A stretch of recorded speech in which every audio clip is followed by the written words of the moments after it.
These are the relief moulds, and we're going to make some white decoration to go onto the Jasperware. Now the clay itself does actually look pink in colour, but this is actually a dye just so we can tell the different coloured clays apart. Okay, now what we're going to do, we're going to use a very thick pressing knife, very firmly press the clay deep into the mould. So we're actually pressing all the clay into the mould and all the air out of the mould. We do use quite a lot of force. Now we're going to make sure that the clay is a little bit deeper.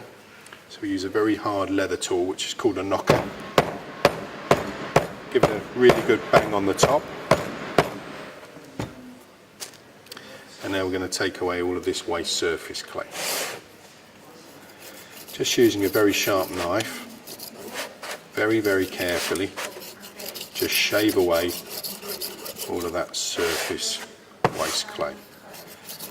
Now some of the moulds are made out of clay and some of the moulds are made out of plaster. The clay ones are much more durable, so we can make quite a few out of those, whereas the plaster ones probably only about a dozen or so pieces. Okay, now we're going to take the pieces out. Now you can actually see that they're actually stuck right in the mould. So we just use a very old, very, very simple method, little piece of cloth which is soaked in water. We use a flattened spatula which is called a teaser. And we just very gently just use the moisture,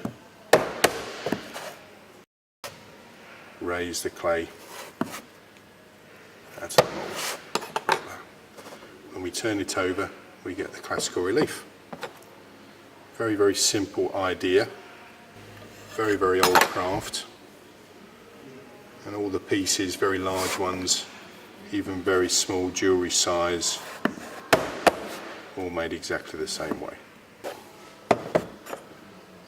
And that's it. Now the pieces themselves are very, very soft and they dry really, really quickly. So we place our pieces onto some plaster which is soaked in water.